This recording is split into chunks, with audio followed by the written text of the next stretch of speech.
Hello, I'm Jamie Bulloch and I'm the translator from German of Birgit Vanderbeke's You Would Have Missed Me, published by Pyrene Press and shortlisted for this year's Oxford Weidenfeld Prize. The author Birgit Vanderbeke is best known for her earlier work, The Mussel Feast, which I also translated and was published by Pyrene several years ago. Now, this novella is set around a kitchen table and features a mother, a son, and teenage daughter, as well as a huge steaming pot of mussels, which is the husband's favourite dish. And as they wait for him to get home for dinner, they have one glass of wine after another, and it soon emerges that the father is an extremely tyrannical figure. You see the perspective mainly through the daughter's eyes, and through a series of tales, a series of a sort of collage of reminiscences from her life, you realise just what a difficult man he's been and how much he's dominated their lives. Some commentators have seen a parallel between the father figure in this novella and the authoritarian state of East Germany. But whether or not that's true, nonetheless, the book has been incredibly popular and got great critical acclaim both in Germany and here in the UK. You Would Have Missed Me is another novella, the first in a trilogy, and it revisits several of the themes present in The Mussel Feast, including the figure of an authoritarian father.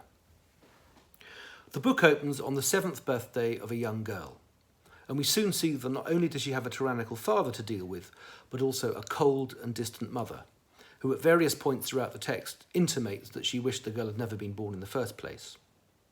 Now, the following extract will highlight the lack of affection and disappointment the girl feels on her birthday. To be precise, it happened on my 7th birthday. We were standing in our 2-bedroom flat in the Promised Land, and once again it was clear that I wouldn't be getting a cat for my birthday. I'd been wanting a kitten ever since we left the refugee camp. I was 5 back then. This was the 3rd birthday in a row I wouldn't be getting one. You get used to disappointments, but in the long term they make you feel cold and empty inside, and you begin to lose heart. It wasn't true that pets were banned in the new housing development.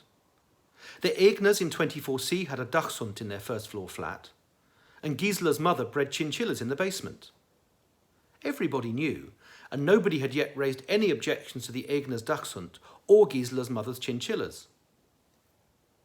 None of this was a secret. Everyone knew.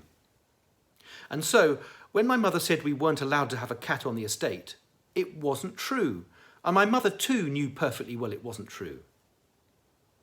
This was one of those things I couldn't bear about most adults. They lied all the time. Whenever you said anything, no matter what it was, either they didn't listen or they told you lies because they thought you were too small to realise you were being lied to. And in any case, the estate's management wouldn't have objected. It was just that my mother didn't want me to have a cat. But she didn't say why. One of the striking features of You Would Have Missed Me is this 7-year-old's perspective. And although the narrative in general has a higher level of articulacy than one might expect from a child of that age, nonetheless, as a reader, you're acutely aware of viewing events through a 7-year-old's eyes. The impact this has stylistically is that in places there is a certain simplicity to the language, which at first glance one might imagine would make it an easy job for the translator, whereas in fact the opposite is the case. One might think that the biggest obstacles to successful translation from German would be those compound words, the neologisms that writers seem to be able to throw together at will, or even the long, grammatically convoluted sentences, which used to be a feature of German prose, less so these days. In fact, certainly as far as I'm concerned, those aren't as difficult as translating quite simple language, and I'll explain why. When you take, so taking the example of a long compound word, we may have to, as translators into English, find a number of words or even a phrase to replicate these. But nonetheless, it's possible. And the same is true of a long convoluted sentence. You may have to draw it out a bit more in English, add a few more words, whatever. When it comes to a simpler sentence with fewer words, you cannot reproduce the impact of the brevity by extending the English sentence. That's to say, you have to try and find a form which is as economic as the German while also having the same impact. And that can be very difficult. And bearing in mind the perspective of a child, there's always this tension between what can be said and what is said. Now I'm going to read a passage from a bit further on in the book. It's quite a dark passage. It's probably the most chilling extract from this novella. And it describes the time when the infant girl, so she's now remembering back to a time even before she was capable of speech, is screaming at night in a bedroom, and her father comes in and is pretty rough with her. Meeting my father started with the hands, and the rest followed afterwards. And it was very creepy because it was dark, and I wasn't able to talk yet. Afterwards, they wanted me to forget it all, but I remember very clearly meeting my father, and I know I wished I could be back in the great black pool of eternity and swim in Neverland, because there it wasn't so cold or painful. For that, you don't need to be able to talk. That evening, someone had taken me from my cot and put me in Grandma's big bed in her dark room. And I'd never been alone before in her dark room, where there was nothing but black all around me. To begin with, I cried a little, because I was scared. Then I cried a little more, because I was more scared. And in the end, I started crying pretty loudly, because there was nothing I could do about my fear, and I was still too small to climb out of the big bed and leave the room or turn the light on.